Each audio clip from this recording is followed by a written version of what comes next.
Good morning, everyone, and welcome to another Ron Spomer Outdoors Podcast. My goodness, has fall landed today.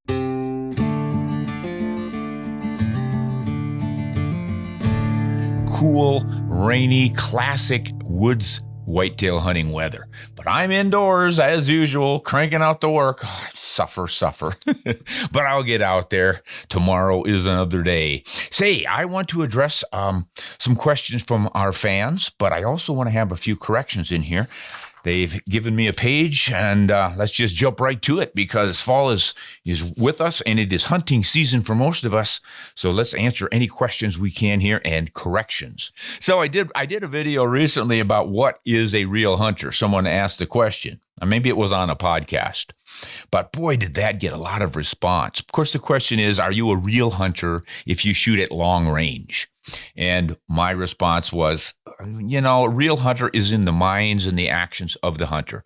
If you're doing things legally, ethically, and it's a challenge for you and you hunt well, it really doesn't matter if you take your game at 20 yards, 200 yards, or even 1,000 yards, although I'm a little bit questionable on that one just because of bullet time of flight.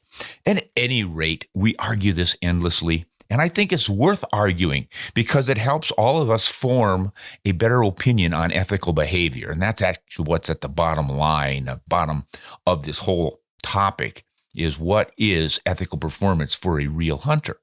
But I was really amazed at a lot of the comments we got from people referring to a human being having to hunt naked with no tools. It sounds kind of silly, but obviously a lot of us go to that. If you're a real hunter, you hunt like a lion or a wolf or anything else. You don't have any extra tools like archery and rifles and shotguns. You just jump out of a tree and beat them with a rock or something. So this gentleman says a real hunter rips the throat out of his prey with his teeth. And the next guy says, whether I hunt with a rock or an AR-15, as long as I got it, then I'm a hunter. So I would add a little bit to this. For all of you who had these semi-facetious little comments, I do not think you can say that if you got your game, you're a hunter. Because does that include poisoning the water hole, putting out poison bait, spotlighting out of your automobile at night, shooting something out of a helicopter? I mean, there are all sorts of ways that you can effectively get your game, but it doesn't mean you've been a hunter to do it. You may have been a poacher, could have been a vandal. There are some differences, and these are moral and ethical choices that we have to make. But thanks for everyone who wrote in and commented on that. I'm glad we're all thinking about it. All right, what else do we have here? This is from Tony, and it's about decibels. I did something on sound and protecting your hearing with suppressors. And he said, hey, Ron, regarding the decibel scale is a logarithmic, so it's every 3 decibels doubles the energy. I said it was 10. Every 3 decibel sound increase doubles the sound energy. Wow. So in the case where there's an increase of 9 decibels, the sound energy is 8 times more intense. A suppressor with ear protection is the way to go. Thanks for another great video. Wow. Well, Tony, I'm just going to assume that you know what you're talking about here. But the point is, of course, that gunshots can really damage your ears, and the decibel levels on those are well above what is considered safe. So, yes, if you don't use a suppressor, use double ear protection.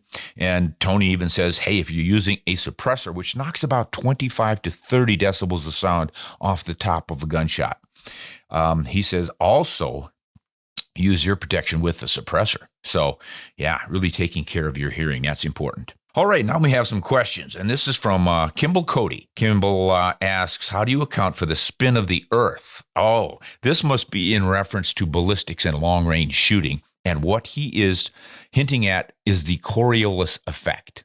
I think most of us have heard of the Coriolis effect. A lot of us, it'll be the spinning drain thing. So if you're in the northern hemisphere and water goes down the drain, it spins clockwise, I believe. And in the southern hemisphere, it's supposed to go counterclockwise because of the Coriolis effect. And all has to do with the spin of the earth. So let's see if I can get this right and apply it to shooting and bullets in flight. So the earth is spinning at roughly 24,000 miles an hour from the west to the east. That's why the sun appears to rise. The sun isn't rising, of course. It's just sitting there, and we're spinning on a globe toward it, so it looks like it's rising as we spin toward it and then underneath. So if you're shooting and you are shooting a long distance toward the sunrise, the same direction that the Earth is spinning, your target is dropping. So your bullet's going toward the target, and as it does, the target falls and you shoot high. Shoot to the west, and it's the exact opposite. You'll shoot a little bit low. And at 1,000 yards from one side to the other side, it could be as much as a total of 8 inches, maybe even 10 inches, depending on the ballistics of your bullet and the velocity and everything else. So not too many of us worry about that because we're not shooting that far. Another one of the reasons not to be doing long-range shooting, because you have to take the Coriolis effect into account, as well as spin drift and wind drift, and the bullets drop, and all sorts of other things. It's the humidity and the air pressure changes with the weather and the altitude, and holy mackerel, it makes your head spin. When I'm out hunting, I would rather concentrate on nature and the animals and what they're doing and what sort of sign I can read, and listening to the bird calls and just enjoying myself and not having to constantly be thinking about all these extraneous little factors that are going to influence the drop of my bullet. Now, Coriolis effect is also going to give you a right or left depending on where you shoot, north and south. So think of it this way. If you're shooting to the north and the Earth is spinning to the east, it's going to be going right, and your bullet's loose in the air, and the target on the ground, your animal, is spinning off to this side, you're going to shoot to the left. Turn around to the south, changes it just the opposite. Go to the southern hemisphere, and everything flips. My head is spinning already.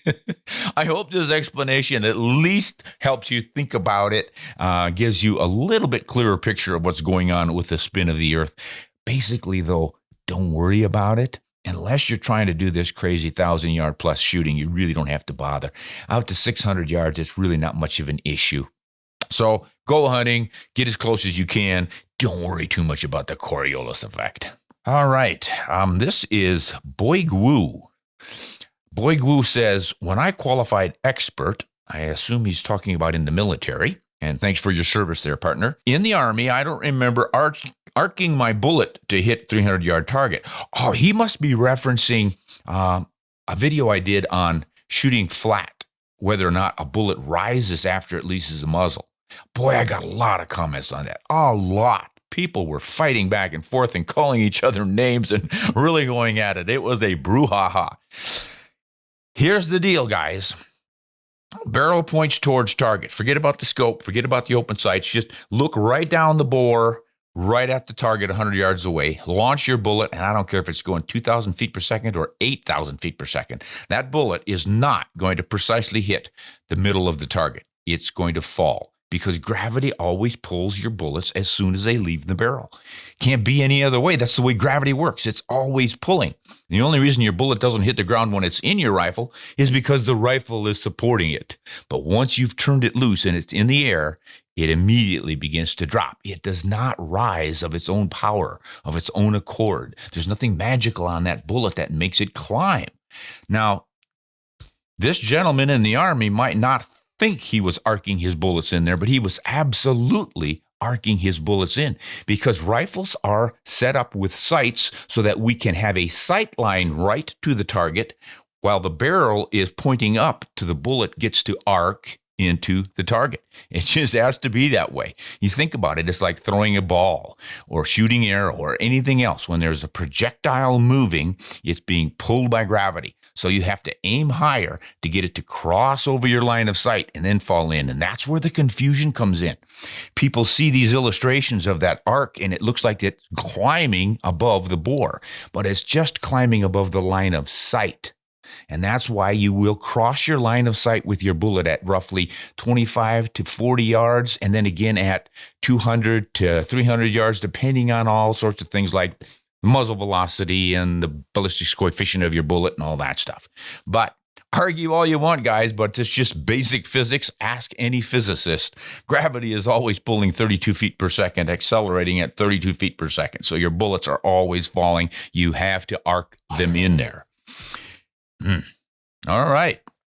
That was a good one. Boigwoo. I'm not sure how to pronounce Boigwoo. It's an unusual name. And I imagine it wasn't a given name. All right, now this one's from Jonathan, and Jonathan asks, hey, it'd really be cool if you could take a video of targets on a hillside that looks really steep and then show what the actual angle is. That's a good one. So what Jonathan is referring to is a video we did about shooting at angles. Someone asked, if it's a 45-degree angle at distance, do you actually hold for that distance or closer distance? And we covered that in another podcast. So he wanted me to go outside because I said that when you're out looking at a hillside and you think it's really steep, it is not as steep as you think. So that's not a bad idea, Jonathan. We will have to do that on another video when we'll cover it in our regular video channel, Ron Spomer Outdoors YouTube channel.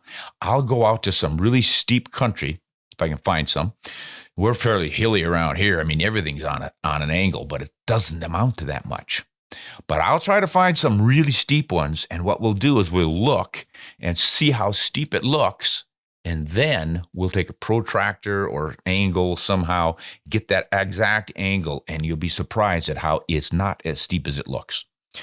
So that's a good way to do it. We'll see what we can come up with. This one is no name, so we will still read the question. Hope it's a good one. Sir, I only very recently discovered your podcast. They are really interesting, and you have a natural, likable delivery. Well, this is good. I'm glad I read it. You have a naturally likable delivery, which makes the listening and learning process quite enjoyable. In addition, the information you dispense is reliable, trustworthy, and true, which is something that, unfortunately, has now become a rare commodity in cyberspace. Well, I'm getting patted on the back here. I'm loving this one. Wish you'd have given me your name. I would really celebrate you. Let's see if there's a question in here. Insofar as potential subject matter is concerned, should you ever have a chance to discuss why we miss our quarry while hunting, what we can do to prevent that, and how to adopt the best mental attitude in order to maximally learn from it? I would appreciate it. Thanks again for the quality podcasts. Oh, well, great. I can do that for you right now, sir. Why we miss our quarry while hunting is pretty obvious. We get excited. Buck fever. I think that really is number one. Obviously, knowing how to shoot and shoot well in the field, under field conditions, weather, wind, different climates, you're cold, you're shaking from the cold, but then you see that deer, buck. I don't care if it's a doe. I've gotten buck fever when I was trying to take a doe in the past. And even at my age, it will occasionally happen. So what happens is you just get so excited because your opportunity is there. Stage fright, similar deal. So what we need to do, obviously, is really, really train so that we shoot well. No question about that. Now we've got to translate that ability to shoot targets well to actual hunting with live animals. And that's where the adrenaline flows and we really start to get shaky and buck fever. And how do we control that? Boy, it's not easy. It's mind over matter. Experience helps a lot, but most of us can't get enough experience.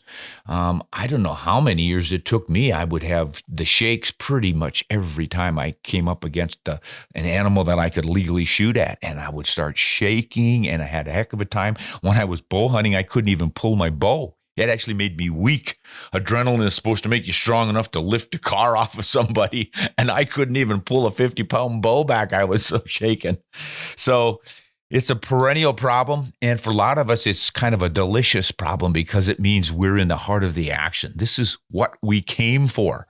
And as someone once said, when I stop getting that feeling, I'm probably done hunting because it's not exciting for me anymore.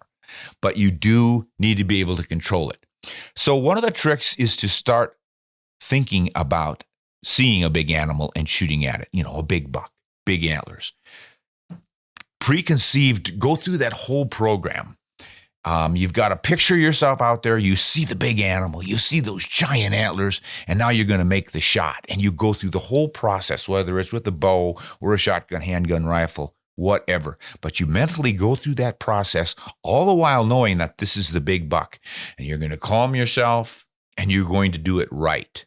And if you can run that mental reel through and through, a lot of guys will do this even on the target range by using either life-size archery style targets, three-dimensional ones, or even just a picture of a deer or their big antlers on a two-dimensional target. But be looking at big animals a lot. Even just look at magazines and YouTube videos and stuff and see those large animals and get used to seeing that kind of a big beast out there that's going to get your heart rate up. And that just helps you learn to control your emotions as much as you can. But it is a challenge, definitely is. And I think I agree with the gentleman who said when I no longer get that excited feeling, I'm probably not going to be hunting much longer, unless it's just a pragmatic going out shopping to get your winter meat supply. And that's certainly viable and valid. But boy, the excitement of seeing animals, even if it's a small buck or a doe, is just a real part of hunting. And I think that's a real part of why we enjoy it so much. It's what keeps us coming back. So yeah, do your training, do your mental exercises, and know that you can make your shot. That's a real confidence booster right there. If you know you can do it, that calms you down a whole bunch. All right, so thanks for those, sir. Now, this gentleman has taken the opposite tack from his very first sentence. He says, he calls me a bull shooter. I didn't pronounce bull shooter quite right, but you know what I mean. He says, what a bull shooter. The 300 Blackout isn't even close to the power range of the 30-30 Winchester. Well, now that may be your opinion, but according to the ballistic tables for the energies that cartridge puts out, it is almost a ballistic twin of the 30-30. It puts out as much energy at distance, not at the muzzle. The 30-30 starts out with a little more, but the Blackout has a more efficient bullet, more aerodynamically efficient. So when the 30-30 flat-nosed and round-nosed bullets begin to lose energy because they're pushing so much air out of the way, they've got a lot of drag. The sharper, pointier bullets out of the Blackout do not, so they don't lose as much energy. And after 100, 150 yards, somewhere in there, they are landing with the same energy on your deer. And after that distance, the 30-30 falls way off, and the 300 Blackout keeps going, has more energy. So I'm not bullshooting you here. It's just the reality. This is the way cartridges and ballistics work. Hey, if you guys would like to have a say in which topics I cover on my YouTube channel, here's your chance. Join our Patreon community, and then you can message me, and I will answer your messages and your questions. But I will also put you at the top of the list for new topics that we cover. And if you join Patreon, you also get some other perks like a newsletter and early access to my videos. And just click on the link below and check it out. We'd love to have you. Now, I don't know if I have answered this one before. It seems to me I have, but perhaps it was just a similar question. This is from Nathan, and he says, I love watching your videos, and you've made me interested in the 284 Winchester. Oh, good. I have several Barnes bullets in the 150 to 175 weight range, and I've used those while developing loads for a 757 Mauser. I was wondering what loads work for you in the 284 Winchester. I can reload the rounds closer to 3.0 instead of 2.8 magazine length, though that's the inch dimension of your magazine. Short action magazine, or cartridge at least, is 2.8 inches. That's the 308 Winchester. And a lot of magazines for rifles that are short action are 2.8. So you can't load your bullets out any farther than that. And the 284 Winchester actually benefits from having the bullets seated out a little bit farther. So a lot of guys will chamber a standard length action rifle for it. That would be the 30-06 length. And then they can get a little more velocity out of it, a little better performance.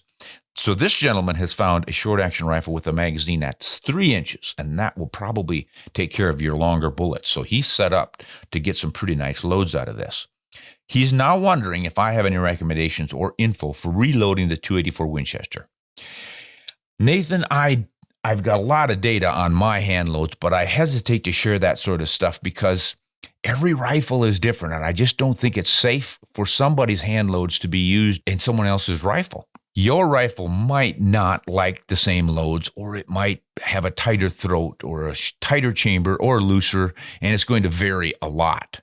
I think really what we all need to do is study the hand loading manuals and work from those, because those have been vetted and proven safe.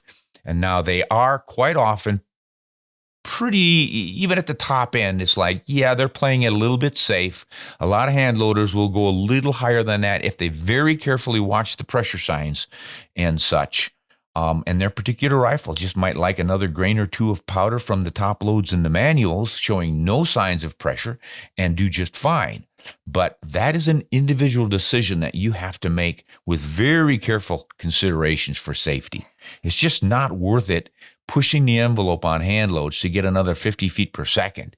A lot of hand loads are going to vary in muzzle velocity by 50 feet per second anyway, unless you're really, really persnickety and precise about how you hand load.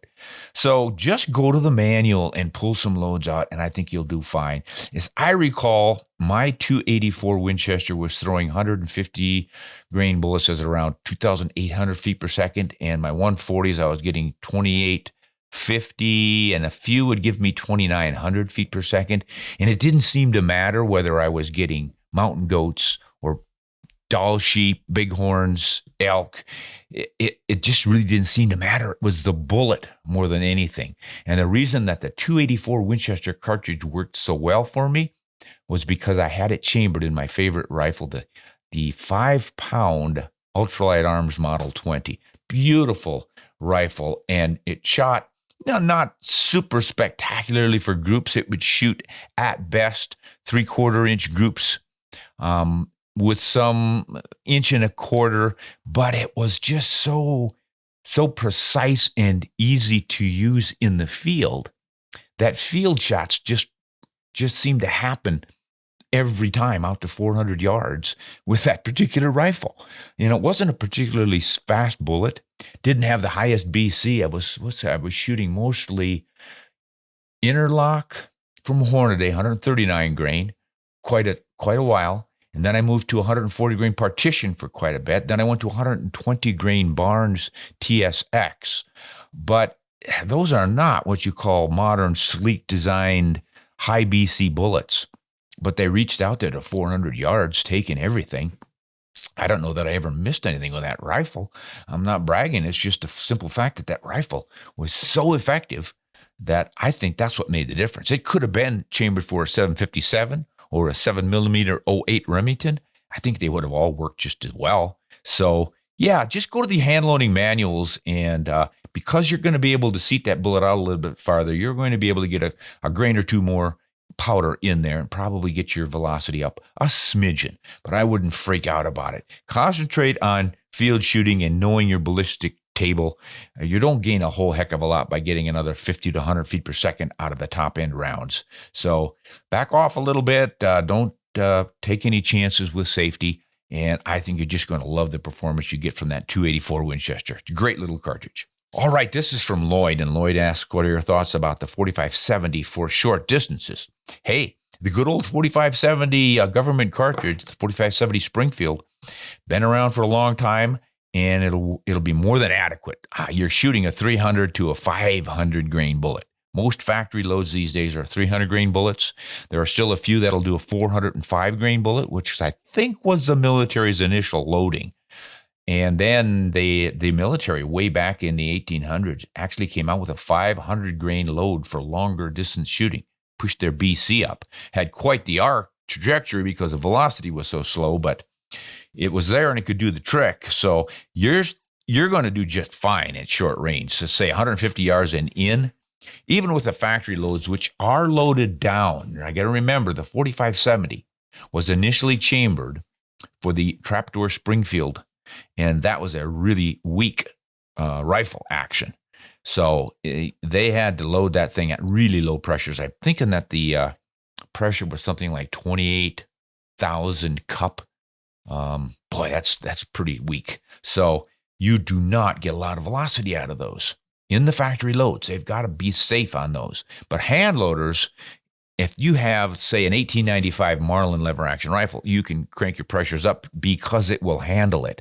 And most of the hand loading manuals will give recipes for those as opposed to the trapdoor Springfield style.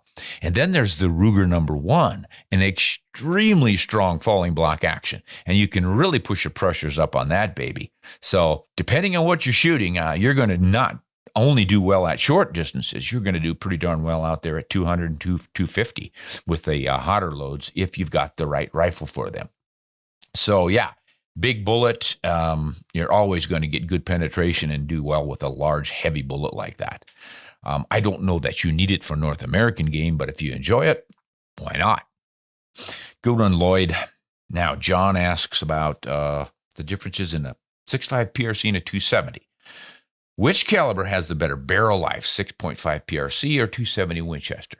I cannot guarantee this, but I would guess it would be the 270 Winchester because both of those have a similar powder volume, but the 6.5 obviously is a narrower bore. And anytime you put the same quantity of powder burnt down a narrower bore, you've got your expansion ratio is not favoring you for long barrel life. The smaller the caliber, the more powder capacity, the less barrel life you're going to get. And that's just kind of a general rule you can apply to all your cartridges.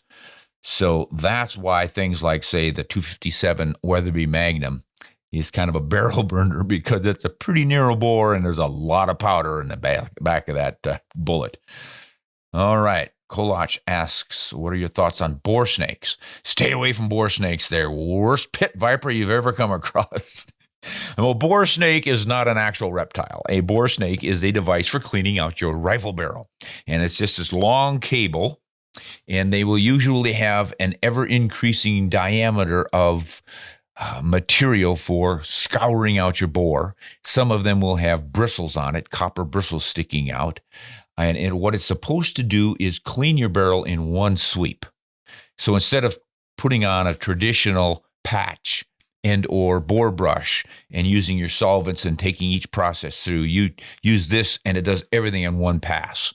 You get the bronze brush scraping and you get the fibrous material behind it that swells up to scour out the fouling. And, they work pretty well for a quick cleanup, but it's certainly not what you want for a complete and thorough barrel cleaning. For that, you really have to make the passes through the bore with your bore brush and a really tight one, and the solvents, and leave the solvents in there to soak and do their business for several minutes. And just follow the directions, and you'll find that almost none of the solvents say, one quick pass and you're going to be good, because you've got to go back in there after they've done their work and softened up all the gunk.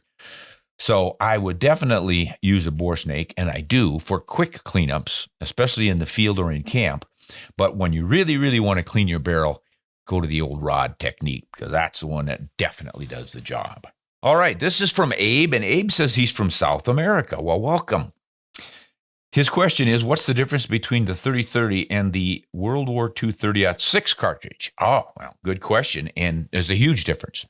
First of all, the similarities. They are both 30 calibers, so that means they both shoot bullets that are .308 of an inch in diameter. But boy, after that, there's just about everything that's different. Now, they're both center fires, so they have a primer in the middle of the back of the brass case. The 30-30 case is much shorter. It is skinnier, and it has a rim, whereas the 30-06 is longer, not quite as skinny, has more powder volume, and it has a rimless case. And for those of you who are watching instead of just listening on the podcast, here is an example of a rimless case. And you can see that the rim does not stick out any wider than the head or the body of the cartridge. Whereas, I don't think I have a rimmed case here, but the rimmed case, the rim actually sticks out. And that's for head spacing. So the real difference, so from a hunting perspective that you want to know, is that the 30-30 is a lot slower and weaker than the 30-06. The 30-06 will throw a 150 grain bullet roughly 3,000 feet per second, the modern ones. And the 30-30 will throw a 150 grain bullet about 2,200 feet per second in a 22 or a 20-inch carbine barrel. So you can tell there's a lot of difference in the energy they're putting out, and of course there's a lot of difference in the trajectory curves. The 30-06 could be considered a long-range cartridge. The 30-30 is considered a brush cartridge, and that doesn't mean that it plows through the brush and kills everything on the other side. It means it's effective in close-range shooting situations that you usually get in the woods. So figure 150 yards. Some really experienced shooters will stretch that to 200. Even 250 if you really, really practice, and have, say, a good scope or incredible eyesight for using open sights. I can't hit anything at 200 yards with a 30-30, but some people can. So yeah, that's your major difference. 30-06 for your longer reach and bigger punch on your animals downrange. But boy, the 30-30, for as old as it is, came out in 1894. It's still an extremely popular cartridge because most people, I think, end up hunting at fairly close ranges. And say, if you don't need to reach 300 yards, why bother with more recoil? All right, this looks like our last question, and it's from Jim. Jim asks, I've enjoyed your videos, podcasts, and blogs for quite a while. I'm unable to get out into the field this season. Well, that's a bummer, Jim. Sorry to hear that, man. Could you recommend your favorite outdoor books, hunting, fishing, camping, general outdoors adventures, and how-to books to help break my cabin fever? Oh, yeah. Boy, I wish I'd have seen this one so I could have compiled a list for you, Jim, because there obviously are a lot of great books out there. Hemingway, of course, the famous author and outdoorsman, Green Hills of Africa, Old Man in the Sea, a couple of good titles. Robert Ruark, or Ruark, R-U-A-R-K, in the middle of the 20th century, he was writing a lot of great stuff, especially on Africa. He wrote the Old Man and the Boy series for Field and Stream magazine for a long time. Then there are compilations from the old writers in the middle of the 20th century. Jack O'Connor, Elmer Keith is extremely entertaining. Who was that Alaskan character who wrote these crazy wild adventures? Most of them were made up, but what a read. I'll think of his name here in a bit, and I'll lift him for you, but can't think of it right now. Other great hunting books. Gee, I would have to dig in my library here to come up with some titles for you, but there are plenty of them out there. I'm just drawing a blank right now. As I've said many times on these podcasts, the old hard drive sometimes just refuses to kick out the data. It's in there, but it's buried under several layers. Oh, gosh, I just can't come up with the names now, Jim. Tell you what I'll do. I will compile a list, and on my next podcast, I will read the recommended book list on there. That might help you out. So thanks for asking that question and putting me to work. And thanks for all of you who had corrections. And I hope we straightened out some of this rising bullet myth business because, guys, I'm sorry, but it just doesn't. It rises in line into the line of sight. In relation to the line of sight, the bullet does rise. But the bullet itself is not defying gravity and climbing. That's reserved for, say, aircraft. Jet aircraft do a pretty good job of climbing, but they've got some ailerons to help them climb up. So I guess that's it for now. Hey, I want to thank you guys. And as soon as this rain stops, I'm going to get out there. I'm a little bit not so crazy about hunting in the rain anymore, but I hope you guys get out and get some good action this fall. I've heard the pheasant season in South Dakota looks pretty good. First, I heard the drought had really knocked them down, but now I'm hearing that they're seeing good numbers of birds. So if you've got a chance to do a pheasant hunt in South Dakota, it might be a good fall for it. This is Ron Spomer. Until next time, hunt honest and shoot straight.